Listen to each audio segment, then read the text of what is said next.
and start. Welcome everyone to our first Dolphin Podchat. How's everybody doing? Can you wave? Everybody having a good day? Today we're going to have with our chat is Dr. Bagwell. He is our COA President, and he is going to do an open discussion. You can ask him questions if you have any concerns. He will be here to answer all of them. Just really quick, if you are not speaking, please remember to keep your microphone muted. Also, if you do have a question, so no one is talking over each other, please just put it in the chat. Miss Jane Fiedler will call on you, and then you can ask Dr. Bagwell the question. If everyone understands, can you please give me a thumbs up? Great. All right, we're going to go ahead and get started. Are you ready, Dr. Bagwell? Or would you like to introduce yourself? No, let's do it. All right. Well, can I say while we're waiting on the questions to come in, thank you for joining us. I'm excited about this. I think we've got some other folks lined up to do some pod chats in the future, and I think that's going to be a good opportunity for folks to ask questions, to have interactions. Hopefully you have some questions for me. I don't know if I've got the answers, but the answers that I have, I will share, and the answers I don't have, we will find those answers for you, and Ms. Allen can email you out. I trust that we have a list of folks who are participating and how to contact them so that we will get that out. So anything that you want to ask, that you are wondering about, that you're concerned about, let me know. So what questions, what comments do you have? Michelle has a question. Michelle, you can unmute. Hi. Hi.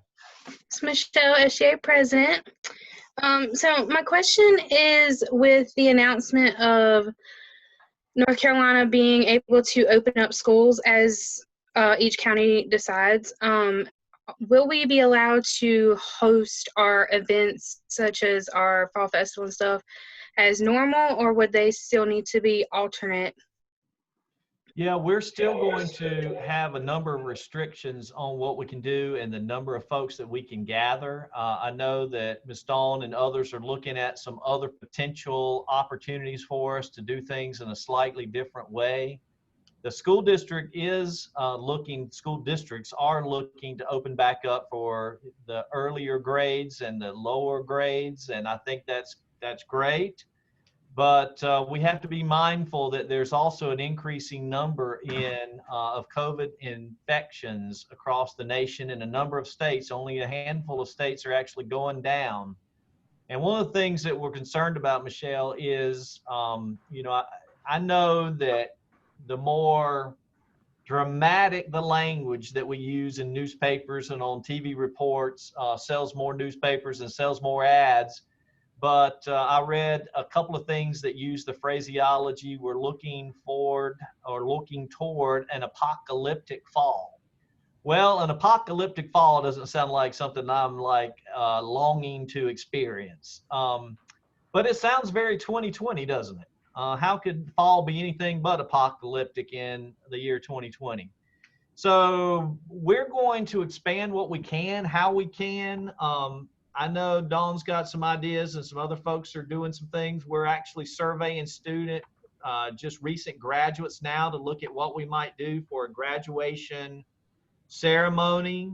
We're not going to be able to get 1,000 people into our Performing Arts Center anytime soon, but we are going to try to increase our capacity as we're able. But having a couple hundred people in the same space is probably not going to happen anytime soon, unfortunately.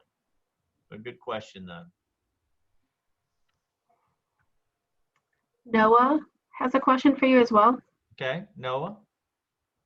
In the event classes return to normal, how will the Dolphins Den look to ensure the safety of all students? Well, we're redefining normal every day, Noah, as you know. Frankly, we're still in that stage of what is it going to look like in the spring. Right now, most colleges are probably going to keep doing a similar pathway to what they're doing in the fall. So we're not quite ready to open back the Dolphin's Den to what it used to be, but even going forward, we're going to have to figure out what that looks like. We are working with faculty and staff right now to get to 50% capacity. So most of the last few months, we've been at 25% and 25%. And what I mean by that is we really have no more than about 25% of our faculty and staff here for roughly 25% of their week. So during the summer, that was 1 day a week on average, and now it's, 1+ day a week. And some departments are more, some are a little less, depending upon what the need is. So we're a long way from getting the Dolphin's Den or even our faculty and staff offices back to 100%. And we'll see what happens on October, is it 2nd or 3rd, that the governor's we're supposed to get out of this phase 2.5. I don't know if we go to 3, do we go to 2.75? Do we stay in 2.5 longer? Who knows? I think the school districts were a little surprised by the announcement the other day. And so we're all just kind of on our toes. I met with a number of presidents last week, and we've had a couple of chats about things over the last few weeks. And somebody sent out the question, what are you planning to do for the spring? Any change in your offerings? And most of the colleges are standing pat. Most of us are right now saying we're going to continue to do what we're doing now. It's working pretty well here at COA. We do have COVID cases that come in and out of our, on and off of our radar, or in and out of our vision. In fact, I was working on one just before I got on this, but we haven't had any transmission on campus. Everybody who has tested positive got it from off campus. We've quarantined appropriately. We've cleaned appropriately. They've notified us. So the student body, by and large, is doing a great job of keeping us in the loop. Faculty and staff are keeping us in the loop. And so far, we are doing a great job as a community of not spreading. So what we don't want to do is just open it wide open because we have done a good job and then get ourselves into a pickle. Okay, Bailey has a question for you. I think you basically already answered my question. My question was, what are your plans for students coming back in the spring? Well, yeah, that's exactly what I was referring to. I think pretty much spring will look like fall with some maybe expansion opportunities in small areas. But we're not ready to throw those floodgates open, Bailey, and we're going to be conservative. We were conservative this fall, and I think that served us well. The universities that thought they were going to get back and be able to control what happened on campus learned otherwise. And I just don't want to put us in that situation, and the leadership team of the college doesn't want to put us in that situation. So until we know a little more about what's going to happen this fall, the worst thing we can do, I think, is just to say we're going to ramp up and we're going to have more people on campus, and then we do have an apocalyptic fall and we have to change on you all again. And that doesn't seem like a great idea, knowing that we're not really that much better off today than we were a few months ago. Although we're hanging in there, like I said, and most colleges seem to be doing pretty well that are using social distancing, requiring masks on campus, and some other things. So that's the plan right now, unless we get some additional news that, a miraculous cure happens, or, there's a vaccine and immunization process that seems to be effective and quick. I was talking to one of our board members last night who is also a pharmacist and works in the hospital and other things. And I said, what are you guys hearing? Are you hearing anything different than I am with respect to the vaccine or the possibility? And he said, I'm not overly hopeful. The hospital's not overly hopeful. We think we're just going to keep on plugging away with the processes that are in place right now, and we'll see what happens. But nobody wants to, other than the politicians, nobody really wants to rush a vaccine that is, that might lead to some false security or a false sense of security and then really not be that effective. So that's a long answer for a short question, but right now the best knowledge that we have is stand pat.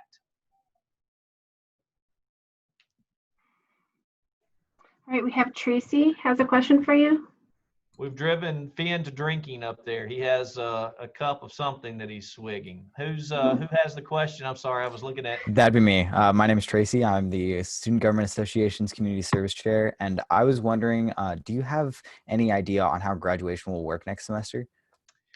We're working on that now. Part of what we are doing is sending out a survey to see what students liked, what they did not like about what we did over the last few terms.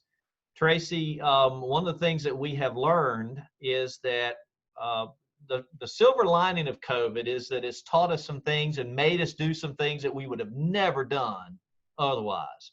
And one of the things that we learned is students really tended to like what we did with the drive up or drive through ceremonies.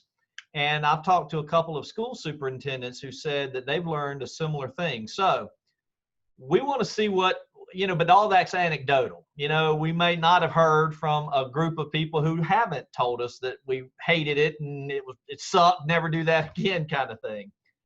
So we're going to use that as the basis for where we go, see what the students tell us. We heard good feedback from families. And I think it was that the students liked being the center of attention, the fact that the families were able to come up to the center of the stage or drive through and take pictures with Finn, the star of the show, and, the student, the star of the show. And, oh, by the way, there's the president in his regalia and the rest of those goofballs that are handing things out on stage. So we're going to use that as the foundation. We also have a new vice president for student support and enrollment management that starts in 2 weeks, I guess it is. And so one of the first things we're going to do is charge her with looking at that and working with you all and others to try to figure out what it might look like. She's coming from another college and they did some things differently too. And so what I do know is that we're probably not going to have 1,000 people in the Performing Arts Center anytime over the next 12 months, just because of the fact that there's going to be a lot of people, one, scared to get with a bunch of people in the room. Two, you can't social distance. Everything that I'm reading, I'm going back to the other answers that I've had thus far. Everything that I'm reading suggests that we're going to be in this COVID state of mind for the next 12 months plus. It's going to get better. It's going to get better and better, I hope, but it's not going to be the normal that we knew 7 months ago or 8 months ago, at least not for a while. So some drive through, some walk up, some way to celebrate. I think the one thing that was a big hit was the yard signs and, trying to bring recognition to our graduates at every opportunity. I think I was having this conversation today. The one thing that is the takeaway for me, smaller groups, celebrations on our different campuses and different areas, probably is something that we'll continue to do for a while, but we're still debating that. By the way, coolest microphone. You sound like, are you a DJ? You got some kind of fancy setup there that I am now very jealous of and feel like that I need to work on here. So I'm going to ask you the question. What the heck, man? How did you get that set up? So I needed it for a school project. That's kind of how I justified it. And then it just turned into something that I rarely use, but still just have hooked up whenever I need it. And now it's coming in very handy for Zoom University. So it's like the silky tones of Tracy Collier coming to you live from, so very, very cool. Very good sound. I'm jealous. Thank you. We have Maddie. Maddie has a question for you. All right, Maddie. Hi. Hi. So I know that like aviation and those classes are all like face to face.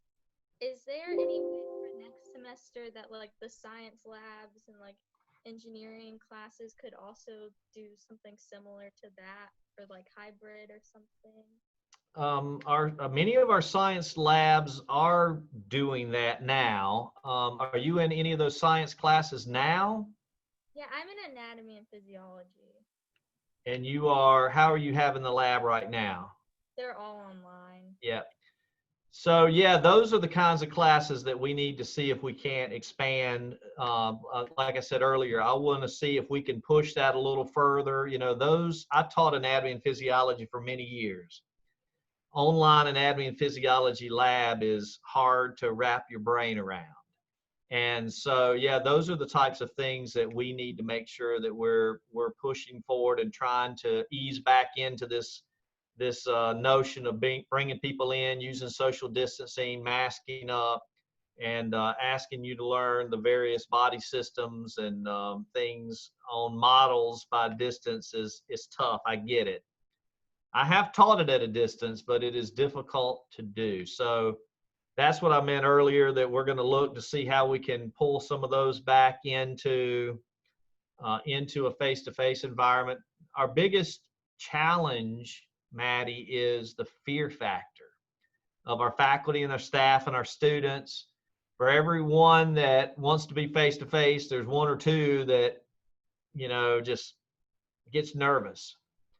And certainly we can't be all things to all people, and we'll have to do what's right for students and student learning while keeping everybody safe. But those are the areas I was talking about. I'd like to see us push that envelope a little bit harder than we have this semester, because I think we can, based on what we've learned in moving forward. So good question. Hang in there. Who else? Michelle, I saw you nodding your head. Are you in anatomy and physiology online too? I am, and I'm also in microbiology online too. And the lab is online as well? Yes, sir. So, this is a strange new world. We had to do what we had to do, but hopefully we can start to move those things. But if you ladies need any, I haven't taught it in a while, but I have taught both classes, and I can talk in generality. So if you don't get into too much detail on Escherichia coli or Klebsiella pneumoniae, or some of the systems in anatomy and physiology, I might be able to help you out. So we'll have a presidential tutoring session, and I'll tell you how really stupid I've gotten on the anatomy and physiology and microbiology fronts. All right, Abby. Hi. Hi, Abby. My name's Abby, and I'm the Public Information Officer in the student government. And I want to know, have there been any initiatives to help students keep the socialization aspect with our school to help students not feel so isolated? Great question. And before I try to answer that question, Abby, let me say that the skills that you're gaining as the public information officer, the most important person in the organization these days is the public information officer. So make sure you put that skill set to the test when you get out and get a job, because how we communicate, what we communicate, the effectiveness with which we communicate things, especially during a COVID environment, have been vital. So I know Mama Dawn spends a lot of time thinking about socialization and how we can do things differently, and she and I have had a few conversations, and I think that's part of what we hope for these pod chats and some other things, is to try to help people connect. There is no substitute for human connection, though, and Zoom can never fully substitute for that. And so, we're at a bit of a loggerheads when it comes to what to do, how to do it, and how to do it safely. So if you have ideas, we certainly are open to those, aren't we, Dawn? And we will try to figure out how to make it happen if we can bring folks in. And I know that one of the things Mama Dawn's talked to me about is, some drive-by trunk or treat opportunities for kids, and, helping the families of our students feel connected in those types of ways. And, frankly, it's tough. I had I had some family members in town this past weekend, and then I had my parents in town and my brother and sister-in-law, and I hadn't seen them in 7 months, 8 months before COVID, and then we couldn't see one another. But it still felt weird to have people in the house, and, we're taking a bit of a risk, Abby. There is no zero risk environment. You have to make sure you have mitigated risk.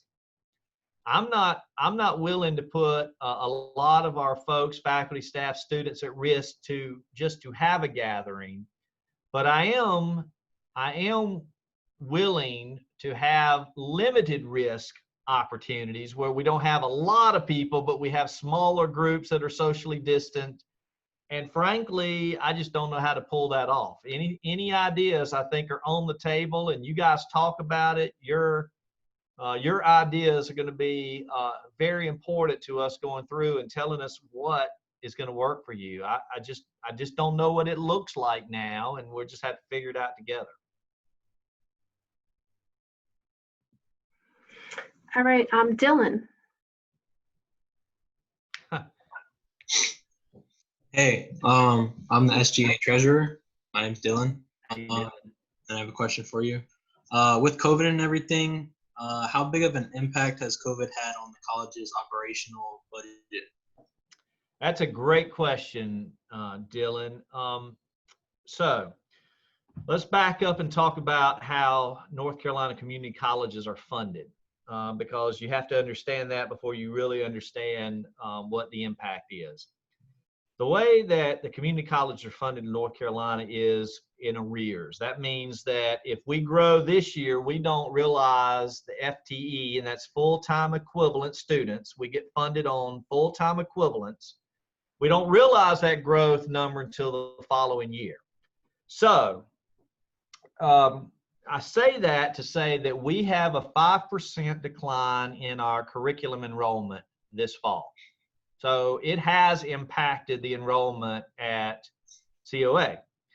Now there's good news and bad news. The good news is that we won't feel that financial impact until at the earliest next year. So we didn't have to take an immediate reduction in the financial wherewithal of the college. The other silver lining is that we are doing better than some. So the average across the state of North Carolina, I haven't seen the official numbers yet, and there'll still be estimates, but I understand it's between 5 and 6. So we are maybe a little better than the average college. I have a friend who is a president of a college that's in the eastern part of the state, and the last time I talked to him, they were down 25%. They were down 25% in the summer, and they were down 25% the last time we talked about fall. Thank goodness we are not there. Our folks have done a tremendous job to maintain enrollment and to try to meet the needs as they exist. So the irony with all of that, Dylan, is that we actually have extra money this year that we got because we grew last year. So we decreased in enrollment, but we got a little more money. We also have a lot of money that has, well, a lot is that's kind of a loose term, isn't it? We have more money than we would have had otherwise because of the CARES funding at the federal level. So everybody wants to give us money for PPE now, personal protective equipment. We now have the personal protective equipment. We're not lacking that, but we just got some additional money for that. We've gotten some additional money for some other things, and that's great, but every bit of money that we get has strings attached, and so certain rules that you have to spend the money according to, and a timeline, and that timeline is either December or June typically. So we have seen our enrollment decline, our budget is steady. We hope for something at the state. What we're asking the legislators to do is to maintain budget stability. You'll hear the universities and the K-12 systems talk about holding them harmless. They want to be held harmless in the budget next year. And to my PIO, Public Information Officer, remember it's how you say things and how you communicate things, Abby. So we've been advised not to use hold harmless, but we are using budget stability is our buzz phrase that we were trying to put into the minds of the legislators. So when we're budgeting here, we're trying to budget conservatively because we know that we're likely to lose some of the money that we got this year because we're down 5%. And it depends on what happens in the spring, and it depends on 1,000 different things. The other side of it, though, is that we are saving some money because we are not traveling. So I have been in my college car a few times over the last few weeks, but for a few months, I didn't even crank the car. You know, it sat out back and I wasn't even sure it was going to crank when I went out to go to a meeting. But Mama Dawn and myself and Bree and others are not traveling outside the service area. We're still traveling here, but there's a travel ban and we're not using as much electricity and gas and water and all of that stuff. So there is a savings that we have generated, which is good because we have new buildings coming online and some other things, which allows us to put money back into equipment for our new construction that's going on. So bottom line, it's a mixed bag like everything else is COVID. There's some good news, there's some bad news, but the warning signs are over the horizon that we need to be conservative with our budgeting because we don't know what the state of North Carolina is going to look like, especially if there is this second wave in the fall and it turns into this apocalyptic fall, which heaven knows we do not need.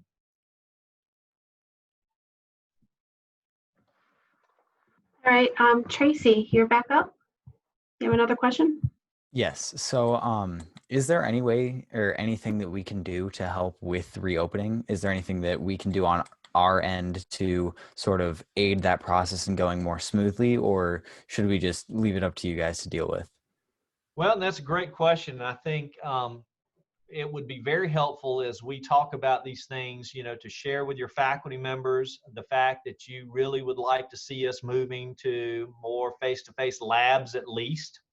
Sharing that with the folks that work with you through that, encouraging your fellow students to report, not each other, to report if they have an issue.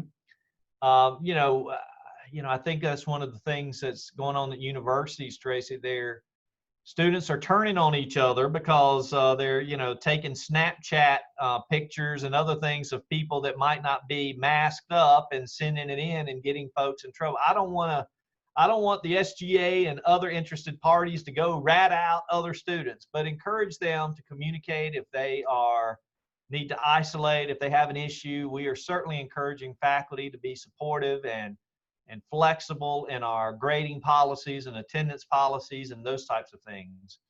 I think sharing your experiences. What are you struggling with? What's going well? What's not going well? Share it with Dawn. Share it with Bree and others, whoever you run into here on the campus, so that we know what's working for you. What would you like to see? If we can make it happen, we'll try to do that. So I think I think we're doing a great job. The students have, to the best of my knowledge, have done a great job of keeping us informed, talking to their faculty members, asking for help when they need it. I know that one of the things that we put in place that I don't think is getting a lot of use, and we want to make sure that it does, is there is essentially a student assistance program. Typically we have employee assistance programs for faculty and staff, but we now have, as a system, student assistance programs. So if somebody needs to talk to a counselor, or if they just need to talk to somebody, if there's I think it even covers some financial counseling, some other things. If you hear about a student that's struggling, that needs some help, we have some resources, and the state of North Carolina has spent a lot of money to help students have access to those things, and we want that to be used. And as a college, we were looking into it individually before the system pulled the trigger, so to speak, and did that. But I think just using your platform, using that silky voice and the microphone to get the message out and let people know that we want to help them. We just need to know what they need. We're raising money, continue to raise money for the college, the COA Cares, and we've raised, I think, about $10,000. There's a new shirt that you can buy to support the COA Cares with the Dolphin logo on it, and that's a great idea that came out of SSEM, Student Support and Enrollment Management. So we'll try to raise some additional funds, and I know we've got another donor that's just waiting to give another $1,000. So we're gonna raise another $2,000, $3,000, $4,000 easily, I think, to help students in need. So we just need to know what the need is, and we'll try to find a way to make it happen. Good question, though. Hi, Michelle. You can go ahead with your question. I'm trying to lighten up the questions here for a few minutes. What are some events for spring and other semesters that you would personally like to see happen? That I would personally like to see happen. I hope we can, in the spring, start to, as we've talked about, get more people on campus in some different ways, out in the fields, you know, getting some fresh air, breaking our quarantine, our fall, winter quarantine, whatever that looks like. One of the things that we're going to be doing in short order is the back part of the property we're going to be cleaning up and turning into a green space again and get rid of some of that parking area that we don't use, and those old baseball batting cages and stuff, the remnants of those. And so we're going to make that area look a lot nicer. And I haven't talked to Mama Dawn about this, but I hope we can put some things out, and we're not quite as scared about having people touch things, but I hope we can get some baskets out with some disc golf and some other things. I'd love for us to have some disc golf on campus, maybe even the 9-hole par 3 course, to encourage people to get back on campus and to do some things. And, you know, I know we've got some intramural funding that we might be able to tap into and do some things like that. So even if we can't get into the Dolphins Den, at least getting people together and, you know, having a little contest here and there, and having some more, you know, snow cone socials and drop by and pick up and check in with you opportunities, I think is going to go a long way. You know, we can host some hot dog meals or something outside if we're using some blankets on the green space and separating. Have you guys seen the new concert venues where people have their little cube and they're viewing concerts in this? Well, I don't know that we can, you know, we're not going to have the draw of some of the concert venues, but if we can get some things where we can bring the families out, feed folks, share a snack, and then see other people other than through Zoom, I think that's what I would like to see. We won't get back to normal, but let's make it as normal as we can would be what I hope we can do going into the spring. All right, we have Bailey. Okay, Bailey.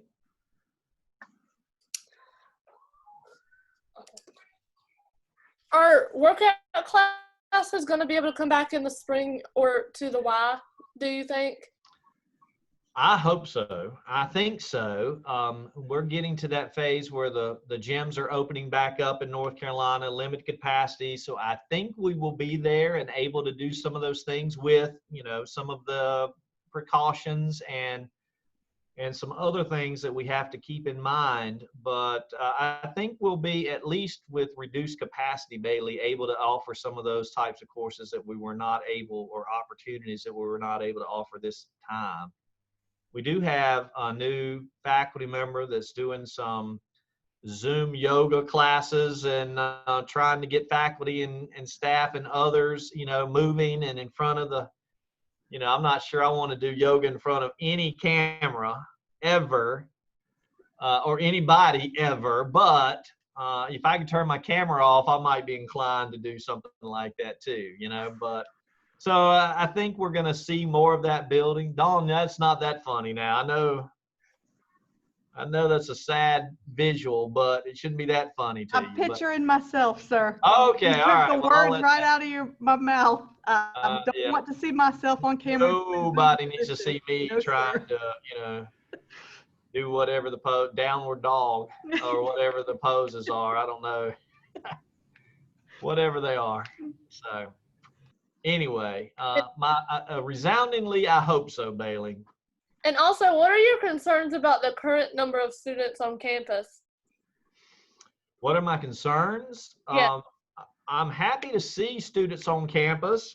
So I don't have concerns over the fact that we have students on campus, if that's what you mean. I do want to make sure that people are wearing their mask and maintaining distance and following the rules and reporting when they have issues. You may know that we have MACU students on campus, an increased number because of the roof collapse that happened over there 3 weeks ago or whenever that was. and they are following our rules, and we appreciate them doing that. But, we've had to open up our facilities to make sure that another college could meet its, its educational outcomes, and we were glad to do that. But, as long as we are being safe, I'd love to see us ramping up the number of people back on campus, and maybe not to 100%, but certainly as we are getting close to 50-50 with our faculty, to at least start building that momentum so that it's not. So what I talked to the faculty and staff about, we don't want to be in a world where all of a sudden we have to come back and it feels weird to be around people, because that's my fear for the young kids that need this socialization and that really are understanding how to interact with others. They're going through some online learning that's hard to have imagined a few months back, but they're having to make the most of it. And my son is a 6th grade science teacher, first year. So he's brand new, and he's having to learn to teach 6th grade science. And oh, by the way, the students are only there 2 days a week, and then you have to work with them 2 other days a week online. And so he's hanging in there and doing the best he can do. But I think it's going to be helpful for him to get his students back, and I think it's going to be helpful for us to start bringing people back, not all at one time, not all in spring semester, but increasing the capacity and the density a little bit at a time. And I think you answered my last question, which was, why do you think socialization with other students is important right now? Well, we're created to be social beings. We need other people. And, I like my alone time as much as anybody in the world. I have some time that I need to use to decompress. And after 28 years of marriage, my wife understands that, I talk to people all day, every day. And I like talking to her too, but there's times that I just need to separate and go and be by myself. But I think it's unhealthy if we are focusing on being by ourselves too much. We need other people. We're built for interactions. Some of us are extroverts. How many of you are extroverts? You like to be out in the middle of Bree and Tracy with that fancy microphone doesn't surprise me. Dawn, I absolutely. Not me. I said not me. Well, I'm an introvert. By nature, I'm an introverted person. So you leave me to my own devices and I would sit in the corner and, be perfectly happy. My wife used to give me a hard time when we would go to adult parties. We used to call them big ups when we had kids. The grown-ups were big ups to our kids, One of them created the word and we adopted it. But we would go to a party and she would be in there. She's an extrovert. She'd be talking to everybody. I'd be out in the yard throwing football with the kids that were at the party, because I talk to adults all day long.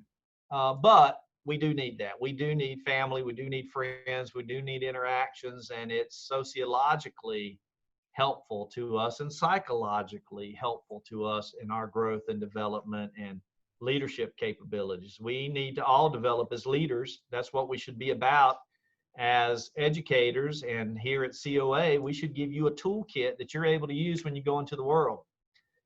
You're going to be very good at Zoom, but we hope that you're very good at interacting with others, and we need to foster that wherever we can and however we can. Yeah. People would tell you that I'm an extrovert, though. People would tell you that about me too, but and I can function in an extroverted role. A president is an extroverted role, but left to my own devices,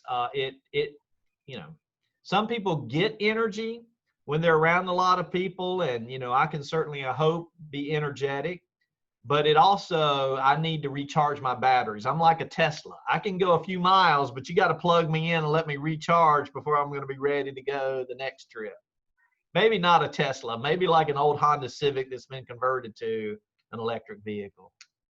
Maybe Tesla's giving myself too much credit. All right, we have Dylan. Has another question for you. Okay. I would just like to ask, how's your first year at the college? It's been a thrill a minute, Dylan. It's been good. I was presenting to one of the county commissions last night, And one of them said, I bet you didn't see COVID in your job description when you started your role back on December the 2nd last year. And I said, nope, I did not see it coming. Certainly nobody saw it coming.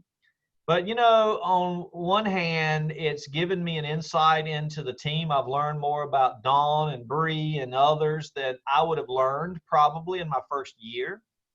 I see what capabilities they have, what excellent work they're capable of, the leadership skills that they have. So it's helped me learn the team and learn the college in a way. But in another way, from that social aspect, I haven't been able to go and do some of the things that presidents typically do.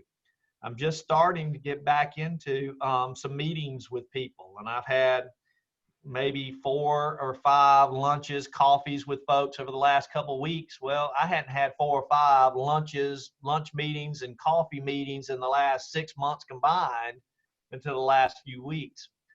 So, you know, it's an interesting role to be in. My role is very political. People get upset on the smallest of little things, and I've had to deal with that. But, you know, some of those things would have probably been mitigated had we been able to sit across from one another a month ago and talk about something. So it's been great folks here at COA. I got what I expected to find, the COA family, but we haven't been able to do some of the things, the meetings face-to-face, and you know, there's still people, unfortunately, at this college that I have still not been face-to-face with, because we've only had one gathering of everybody in the same room, and that was in January. And we've had a couple of online meetings where everybody was in attendance, but, you know, clicking through all the screens when I'm interacting with folks is not possible. So, you know, I feel blessed more than I have, you know, felt the detriment of it. But at the same time, it's not the way I would have drawn up the first year of being in a role. But I'd rather be here than anywhere else. So it had to happen. I would have been somewhere during COVID, so I'd rather be here, and it's been a good place to be. Thank you. All Sure. right, Abby. If a form of like distant learning continues in the spring, what specific systems and structures worked well like this fall that you would like to see continued in the future? A couple of things that we're working on that we're going to have to double down on, Abby, is you know, we're working on the quality of online programs. We certainly got thrown into more online than we were ready to do. But we're working on some quality initiatives with our online courses. That's one thing that we just have to keep getting better at what we're doing.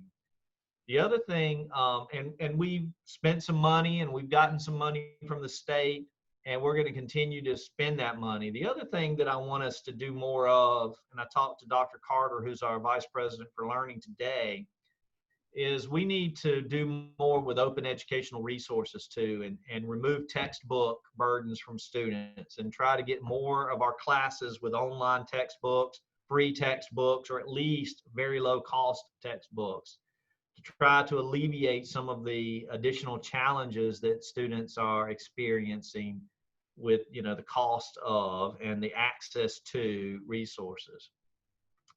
Beyond that, you know, we just have some data maturity things that we need to go through as an organization.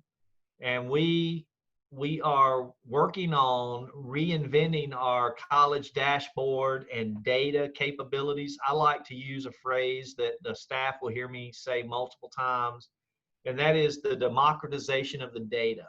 So I want to put data in the hands of the faculty and the staff so that they can understand what the impacts have been to their students. And right now, we really didn't have that going into COVID the way I would have liked to have had it in place. And so those are things that we're working on that we will get better at.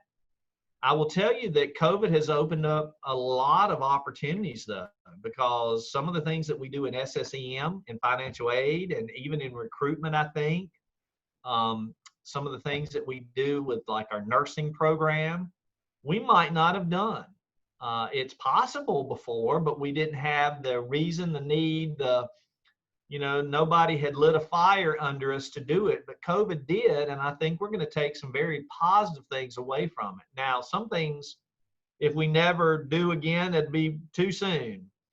But because we serve 7 counties and through 4 campuses, we need to be good at this everything distance recruiting, everything based data oriented. And so I think those are the things that are on my mind that we need to, double down on, get better at, learn from our successes and learn from our mistakes. Thank you. Sure. All right, Madison, you have another question? How do you feel about bringing yearbooks back? Yearbooks back. I haven't thought about it. It has not been on my radar, to be honest with you. And I'm certainly not opposed to having that conversation. I don't know how long it's been since we haven't had, probably been a while. We're like most colleges. So, I don't know. I don't know what that would take. I don't know what that would involve, but I'm not opposed to it. But to be honest, I hadn't really thought about it. It hadn't been on my radar. That's something that y'all would like to see us discuss? Good. Well, let's have the discussion. Let's figure out if there's a way forward. All right, Noah, do you have another question? Yes. How would you bring back school dances and still have optimal social distancing?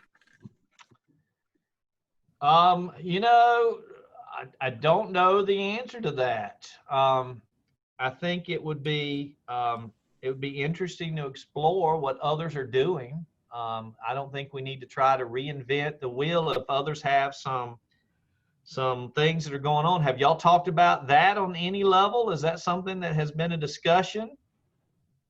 What would you do? Let me turn it around. I'm going to play Socrates here and practice the Socratic method and answer a question with a question. What do you think would be an appropriate way to move forward? Is there an appropriate way to move forward in that scenario? The the last dance that we were thinking about planning was for Miss Faye's class, but we've been told that Miss Faye's class is not with us on campus right now, so we've had to cancel that. But more or less, we just wanted to know, are you okay with the thought of bringing dances to our school? In our research for COA Day, we found that we had homecoming queens and stuff like that, and what you thought about moving forward, going toward that. I am open to, was that Finn? Did he have a fish caught in his throat there? Maybe that was something going on. I'm open to anything that we want to try and explore. Listen, there are very few things that I'm not game to at least talk about. If it's not immoral, illegal, violates the rules of the North Carolina community college system, we'll at least put it on the table and see if it has some opportunities. I don't know how practical that is in the environment in which we are living in now, but if there's a way to do it that I haven't thought about, hey, if I could do yoga by Zoom, I could probably get down. You wouldn't want to see that either. I very much so think that we all would. Oh, yeah. Well, maybe it'd be a fundraiser. The more money you raise, the boogier I get. I don't know. There was a wonderful education thought leader whose name always escapes me, but he just passed away. And he tells these great stories told some great stories about how we really need the arts, and we really need to make sure that we're educating the whole of a person. So wonderful speaker, and did some TED Talks that were just fantastic. But one of the things that he would talk about in some of his talks, this hilarious guy too. He's like, there's nothing worse than going to an educational conference and going to the dance on Saturday night and watching all of these academics who live inside their head. You know, I mean, they're brainiacs, but they live up here, and they get out on the dance floor and then they writhe uncontrollably to the offbeat to whatever the music is doing. And I've been to a few conferences where educators dance too. Nobody needs to see the faculty and the staff dancing. But if we can figure out how some staff, I'm sure, are great, some faculty are great, but the majority of us, rhythm is not our thing. So so anyway, enough about that.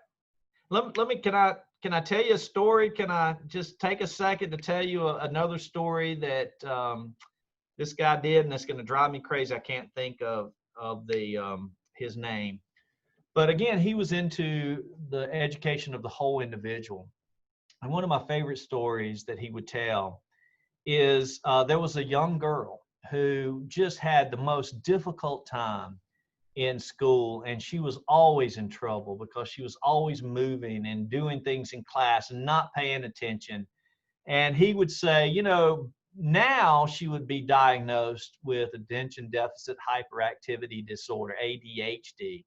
But back then, that wasn't an option. We didn't know you could diagnose people with ADHD. Nobody was diagnosed with ADHD. She just needed to learn to control herself. So she went to doctors and therapists and all of these things. And finally, her mother takes her to another therapist who talks to the young girl, and she's a young girl at this point, for a few minutes. And then he calls the mother out of the room. And he says, come on out with me and let's talk in the hallway. And so he gets the mother in the hall, and, you know, the mother's like, thinking the worst, and what's he going to tell me that he can't tell me in front of my daughter? And the doctor says, shh, let's just be quiet for a minute. So he left the door cracked, and he had purposefully left the radio on in his office. And pretty soon the little girl, you know, she's swaying and she's moving like she always does. And she gets up and she starts to move to the music, and she's dancing and she's waltzing around. And so they're just watching her from the hallway. And this very, very wise therapist says, ma'am, there's not a thing wrong with your daughter. She's in the wrong type of school. She needs to go to a school for the arts where she can be her true self. We're trying to make her into something that she's not. And so the mother took that advice. That woman went on to be the little girl went on to be the world famous choreographer that choreographed Cats and a number of Broadway shows and won Tony Awards and all of this stuff. And his point was, we try to educate the way we think education should happen. And not everybody's supposed to be educated that way. Not everybody's wired that way. So I'm coming back to dance to say that as we come full circle to socialization, not everybody's going to respond to the same type of thing. So let's be open to try different things. If it's a dance and it flops after we try it, at least we learned something, didn't we? But it's going to speak to some people. And so let's give it a shot. Let's figure out what we can do. We might not discover the next world famous choreographer in our midst, but you know what? We may discover somebody who needed social interaction, and we provide it for them, and it may change their life. That's what we exist for. So let's figure it out. All right, we have just a couple more questions. We have first we have Michelle. Okay. So in a normal state, is there anything that you would like to change or add to COA? Change or add to COA. I think have you ever heard this phrase, the enemy of great is good? Or said another way, good is the enemy of great? We're a really good college in a lot of ways. We could be a really great college in many, many ways. We just got to make sure that we don't get too tied up in the fact that we're good.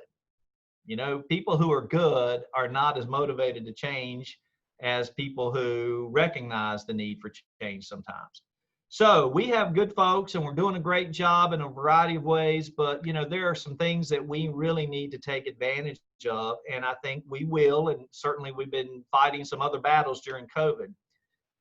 But we were just named the #2 community college in really the nation by one survey. And that's great, but we didn't do a press release, and we didn't do some other things because it was looking at a very specific set of criteria. Now, I'm happy about that, and I think that's great. And I'd rather be #2 than number 1199, because there are about 1,200 community colleges in the nation. But since then, there have been about 3 or 4 other surveys, and we're not in the top 50, 60, 70. So I don't want us to get caught up in what other people think are great or not great. I want us to define what great is and what's going to be great for our service area and our students and our areas that we serve from an economic development perspective. And then let's make sure that we are great and the data that we have supports that, and that everything we do underscores that. We should be all about student success. Student success in the classroom, student success in the job front, student success on the social aspect that we've been talking about.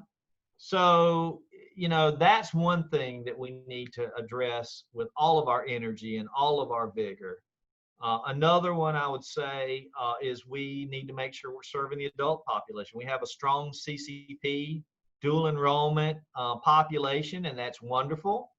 But we need to make sure that these folks who need to change jobs, that need retraining, reskilling, that we're serving them as effectively. And I think we're not doing that population, not doing them as well as we are the CCP population as far as getting them in and getting them exposed to the different programming that we have. So those are the things that jump to top of mind.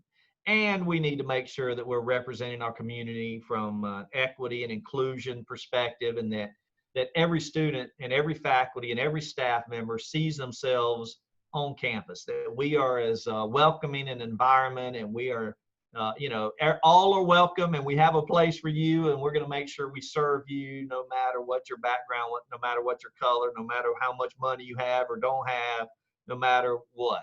We are the place for you. We are the community's college. And we do a good job of that, but we can do an even better job of that. Okay, last question is for Bailey. Okay, Miss Bailey, you still with us? You were saying something about dancing.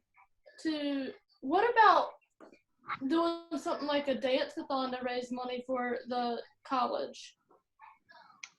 Like I said, anything that we want to give It's like shot. a telethon, but instead you're dancing. So until we get like X amount of dollars, I can't stop dancing in front of the. So, y'all talk about some different opportunities, explore, figure out what you might think would work. But adding, Ma'am? not just having you dance, but having other faculty members dancing too. Yeah, I know. So we're not leaving anybody out. No, I was being funny. I bet you would raise a lot more money if you got us not to dance. If I threatened to dance, you probably could get people to give money so that they didn't have to look at that. So I think No. I don't know about the dancing thing, but I have certainly sat in a Dunkin' booth and raised money in that. And I know there are other things. Don't get any ideas, Michelle. I saw that look. But whatever you guys dream up, let's explore. And some things will work and some things will fall by the wayside. But when you're brainstorming, there is no bad idea in brainstorming. You throw it all out there, and then you start to figure out what can we do, how can we do it, what would pay the most dividends. All right, any other questions for me? Anything else? There were no other questions that I saw. All right. Thank you, Dr. Bagwell. My pleasure. I enjoyed it. Thank you for the opportunity to admit to you that I'm a lousy dancer and other things that you probably would have done fine not ever knowing about me. Right. But enjoy the opportunity, and I hope you all will continue to encourage your classmates to participate in these pod chats. I think that's a great name for it, you know, and let us know what other topics. I'll be glad to come back and we can talk about specific things or things in the news or whatever floats your boat. So let me know how I can serve you all, okay? Thank you, sir. And I want to thank all of you for joining on our first Dolphin Pod Chat. And thank you, Finn, for coming. Everybody say hi, Finn. Thanks. Thank you, Finn. All right. Well, all of you have a great day. Please be safe, and we will see you again. We'll probably do our next one in about 2 weeks. So look forward, look through your emails for the next pod chat. Okay? Y'all have a great day. All right. Take care, everybody. Be safe. Bye.